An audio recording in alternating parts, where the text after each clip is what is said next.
മാധ്യമപ്രവർത്തകൻ കെ.എം. ബഷീറിനെ വാഹനമിടിപ്പിച്ച് കൊലപ്പെടുത്തിയ കേസിൽ ശ്രീറാം വെങ്കിട്ടരാമൻ IAS ഇന്നും കോടതിയിൽ ഹാജരായില്ല. ജോലി സംബന്ധമായ തിരക്ക് കാരണം ഹാജരാകാൻ കഴിയില്ലെന്ന് കോടതിയെ അറിയിച്ചു. കേസ് അടുത്ത മാസം 16-ന് വീണ്ടും പരിഗണിക്കും.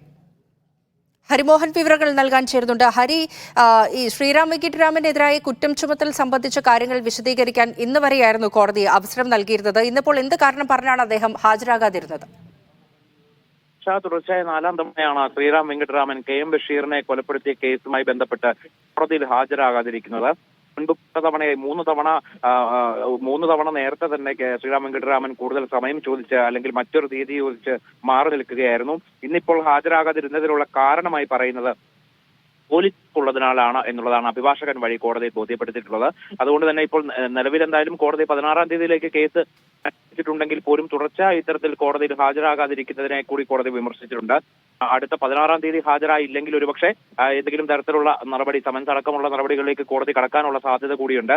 എന്തായാലും കോടതിയിൽ ഹാജരാകുന്നത് ഈ കുറ്റം ചുമത്തലുമായി ബന്ധപ്പെട്ട് ശ്രീറാം വെങ്കിട്ടരാമന് വാദം ബോധിപ്പിക്കാനുണ്ടെങ്കിൽ അത് ബോധിപ്പിക്കാൻ വേണ്ടിയാണ്. പക്ഷെ ഇതുവരെ അതുമായി ബന്ധപ്പെട്ട് ഒരു തരത്തിലും വാദം ബോധിപ്പിച്ചിട്ടില്ല എന്നുള്ളതാണ് ഇതിനകത്ത് കാണേണ്ടുന്ന ഒരു കാര്യം. എന്തായാലും 6-ാം തീയതി കേസ് ഇനിയിപ്പോൾ മാറ്റിവെച്ചിട്ടുണ്ട്. അന്ന് ഹാജരാകുമോ ഇല്ലയോ എന്നുള്ളതാണ് നോക്കേണ്ടത്. പാരിഷ, ശരി, 16-ാം തീയതിയിലേക്കാണ് ഈ കേസ് വീണ്ടും മാറ്റിവെച്ചിരിക്കുന്നത്. ഹരി പറഞ്ഞതുപോലെ തന്നെ അന്ന് ശ്രീറാം വെങ്കിട്ടരാമൻ ഹാജരാകുമോ ഇല്ലയോ എന്നുള്ളതാണ് നോക്കിക്കാണേണ്ടത്.